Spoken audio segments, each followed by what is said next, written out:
Alors, ce que je vais faire ici, maintenant, on va regarder les effets simples qu'on peut faire sur ces formes. Alors, je vais repartir ici d'un rectangle. Donc, par défaut, il a gardé ça. Donc, je clique ici. Je veux qu'il soit, voilà, comme ça. Tac, blanc. Donc là, voilà. Donc ici, j'ai ça. Pour l'instant, je le laisse comme ça. Et ici, dès qu'on a fait une forme, on peut ajouter. Alors, qu'est-ce qu'on peut ajouter? C'est un peu comme les typos. On peut ici mettre des petits effets. Alors il y en a qui sont plus faciles que d'autres à manipuler, donc je vais commencer ici, et après on verra qu'il y a un ordre particulier. Par exemple, une fois que j'ai fait cette forme, je vais aller par exemple dans torsion, voilà, et j'ai un peu ici, je l'ai mis en dessous, on arrive ici, à ce niveau-là. Donc torsion 1, ça veut dire que je peux en mettre plusieurs, et là je vais pouvoir faire des choses comme ça par exemple. Ici, voilà, faire des objets comme ça, admettons. Voilà. Évidemment que ici, si je mets une clé là, et que je dis par exemple à 2 secondes, je veux que ça revienne à 0, voilà. Ben, c'est comme ça qu'on va faire ce genre de petite animation. Voilà. Alors, celui-là, je l'enlève, ici, parce que je peux tous les mettre à la fois. On en a un qui est aussi utilisé, alors je ne les fais pas dans l'ordre. Ici, c'est zigzag en bas. Par défaut, en fait, il fait des petites ondulations sur les côtés. Pareil, ici, je peux jouer sur sa taille, admettons. Voilà, en mettre plus ou moins. Ici, j'ai la possibilité de lisser les bords pour faire des choses comme ça. Ici, par exemple. Et là, je vais enlever le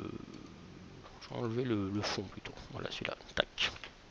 Donc, je pourrais faire des choses comme ça. Alors, évidemment, ici, je peux très bien, en plus, ajouter, si je veux, la torsion, mélanger un peu tout.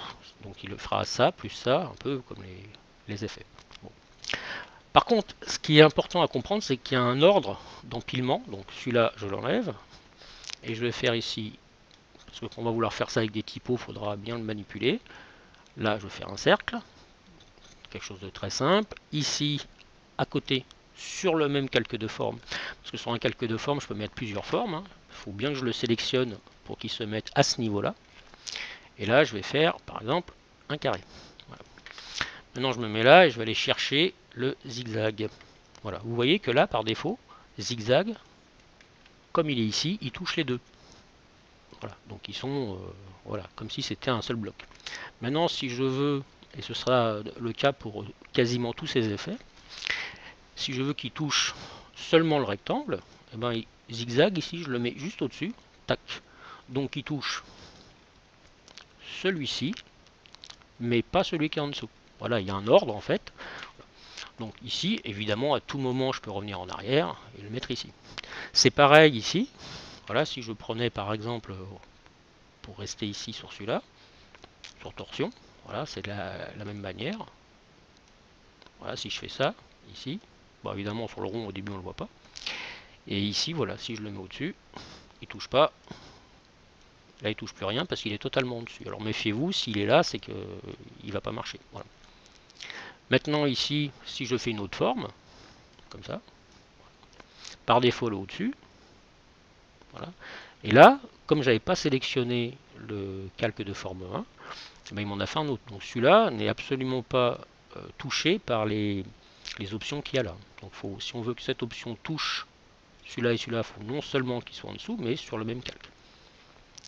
Donc voilà.